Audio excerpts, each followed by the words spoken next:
Então o Bitcoin teve uma pequena retomadinha de alta agora de manhã cedo.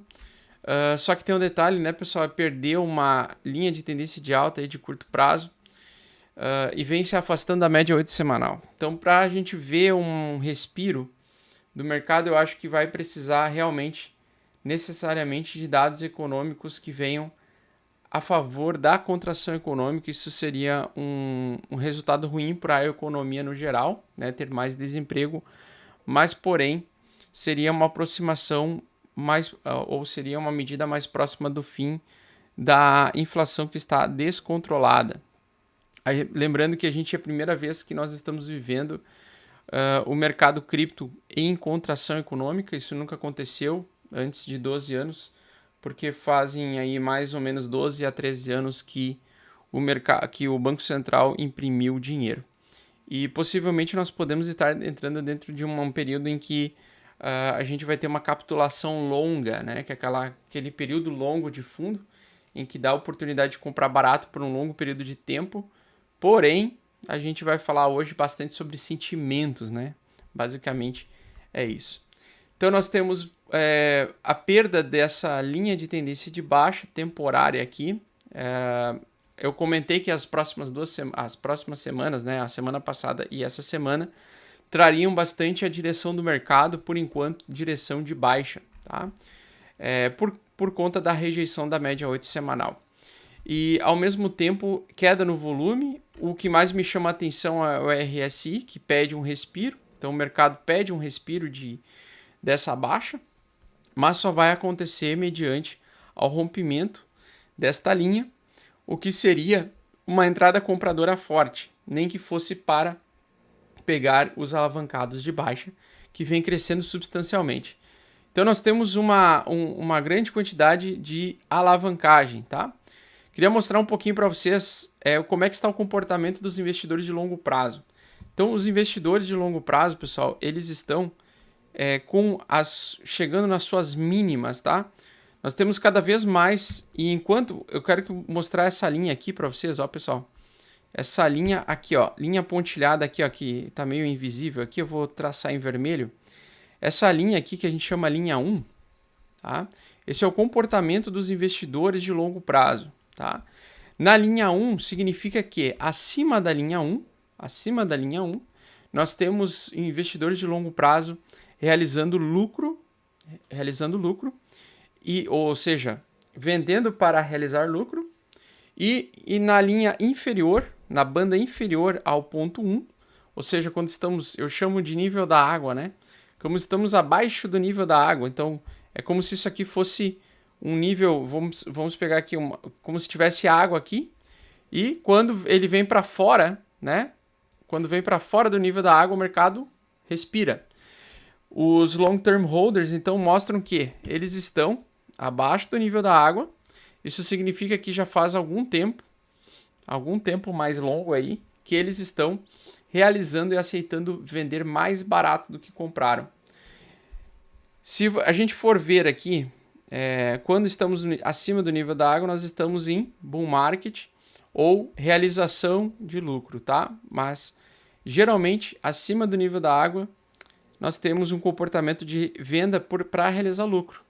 Abaixo do nível da água, nós temos comportamento de aceitação de prejuízo. Então, isso é um dado que mostra medo dos investidores de longo prazo. Acho que todos os investidores de longo prazo de criptomoedas estão com receio, temerosos e com medo.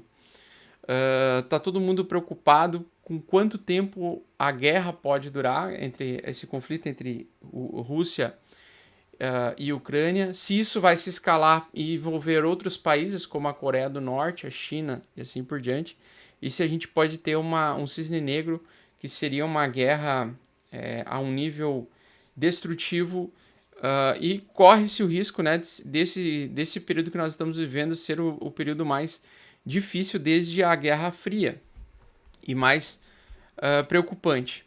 Então nós temos uma pausa temporária na globalização, isso impacta também diretamente o petróleo, né? O petróleo começa a ficar mais caro, tá? Eu queria fazer um agradecimento especial aí pro pessoal que respondeu por que o petróleo mais caro, o barril de petróleo mais caro.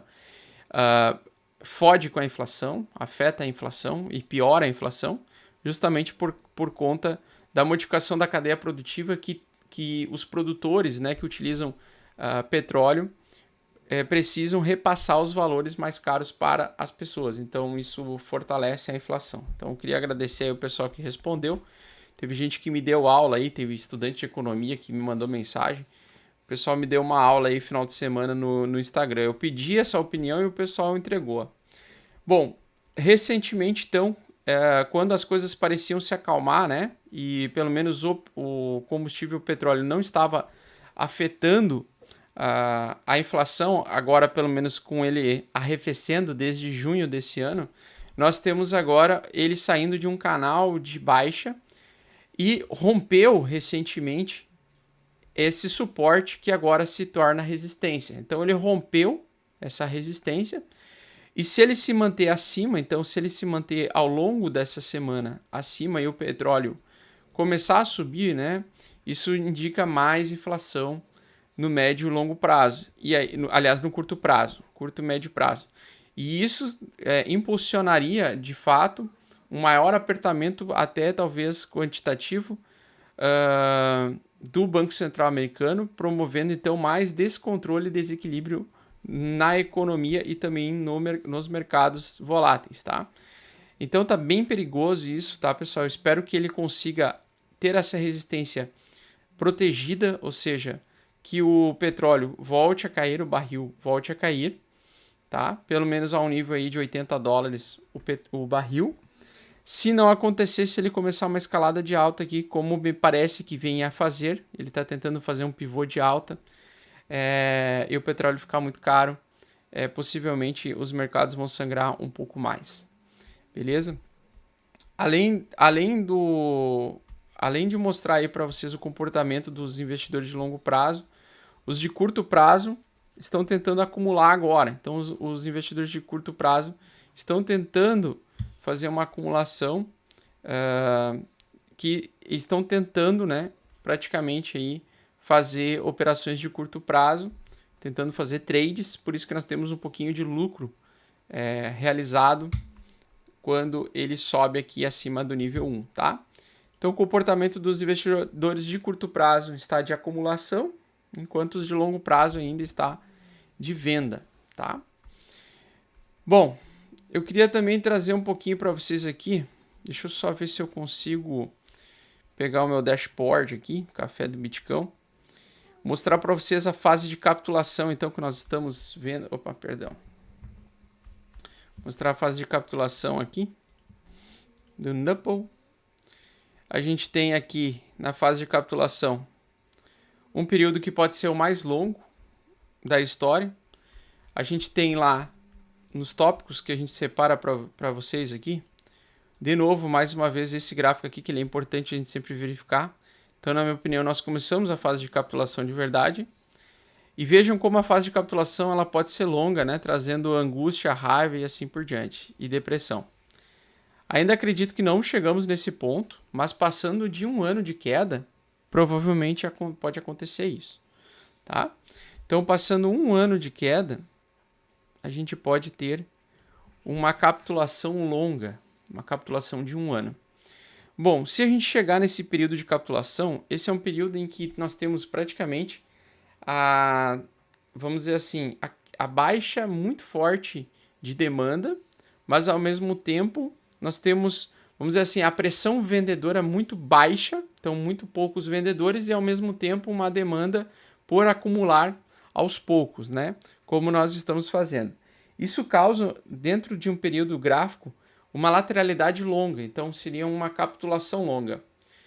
Nós temos todos os ingredientes, tá? Esse período que nós estamos vivendo está trazendo todos os ingredientes para que a gente tenha essa capitulação longa. E aí isso vai mexer muito com as nossas emoções, né? Então eu estou tentando com essa live prepará-los para 2023.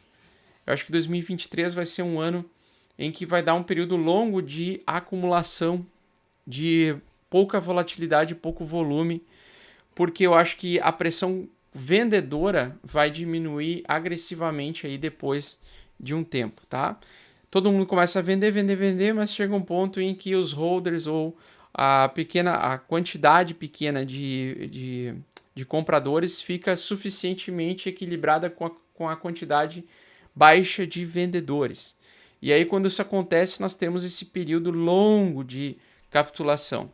Então, quanto tempo pode levar essa recessão e quanto tempo pode levar essa capitulação? Cara, eu estava acompanhando alguns vídeos de lá de fora e o pessoal vem falando em 3, isso não é a minha opinião, tá, pessoal? Em 1 a 3 anos, ou até mais. E aí essa fase de angústia, raiva, depressão, com certeza apareceria, tá? Então, respondendo aí a pergunta, pelo menos vários especialistas lá fora acreditam que vai levar uns 3 anos a capitulação.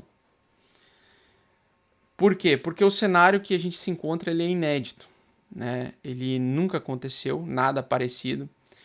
Se vocês forem ver a China, que é um dos maiores mercados do mundo, continua tendo um pico de controle de Covid agora, ou seja, eles estão fazendo fechamentos, né? E praticamente eles estão tentando conter o vírus do Covid ainda, pelo menos essa é a suposta justificativa. Não sei se isso faz parte de uma guerra comercial ou não. Queria até saber a opinião de vocês. Deixa nos comentários aí para quem assistir o vídeo depois. Mas, cara, é um momento muito complicado, tá? E é um momento em que a gente está entre respirar, ou seja, ter uma pequena alta temporária de 3 meses, principalmente se os dados, agora que vão se aproximando do final de semana, do balanço das maiores empresas dos Estados Unidos começarem a vir um pouco mais positivos. E aí uma preocupação que eu tenho, é uma preocupação genuína, tá? Que eu tenho com relação aos dados aqui on-chain, é o do Open Interest, tá? Por quê? Porque o Open Interest é o quê? É o número de contratos de derivativos futuros abertos. Eles estão chegando a um nível de risco bem alto de ter um forte short squeeze, ou seja, uma busca de liquidez dos apostadores de baixa, podendo promover uma alta rápida, ou de long squeeze, que seria uma alta probabilidade de fazer um rompimento dos apostadores de alta. Hoje nós temos mais apostadores de baixa do que de alta, tá? E basicamente nós temos aqui, ó, o Open Interest subindo recentemente.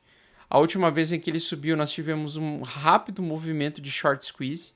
Então, teve um short squeeze que buscou liquidez dos 18 mil dólares aos 22 mil dólares rapidamente, poucos dias, né?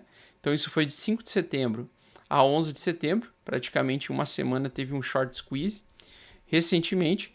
E aí, agora, nós podemos ter, daqui a pouco, um long squeeze. Pode acontecer, tá? Então, eu estou bem na dúvida em relação ao fechamento dessa semana. Com o aumento de contratos futuros, existe o risco aí de vir uma grande porrada e um grande movimento para um dos lados. Como o contexto está muito ruim, e se o CPI, né, se a inflação, os dados de inflação americana vierem acima do esperado, nós podemos ter um movimento muito violento de long squeeze, de queda, que é uma queda e perda desse suporte temporário aí dos 19 mil dólares. Então eu estou bem preocupado com essa semana, tá? Provavelmente vocês vão me ver tenso ao longo dessa semana. Por quê? Porque eu comentei na semana passada que a gente precisava fazer a manutenção dessa alta para trazer o respiro. Então, se ele vir acima da média 8 semanal e acontecer um short squeeze, eu vou acreditar que o mercado pode trazer realmente um alívio de alta, mas principalmente com os dados de inflação abaixo do esperado. Se a inflação vier mais controlada, provavelmente a gente vai ver um short squeeze.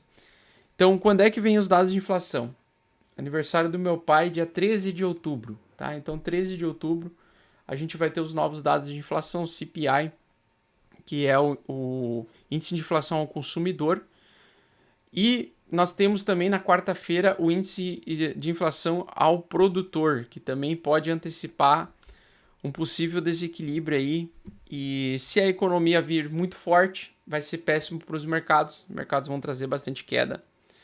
Até sair esses dados de inflação, pessoal, a gente pode ver basicamente um um mercado um pouco mais lateral e indeciso, indefinido, no caso, né? E depois uma direção mais clara aí do movimento, tá?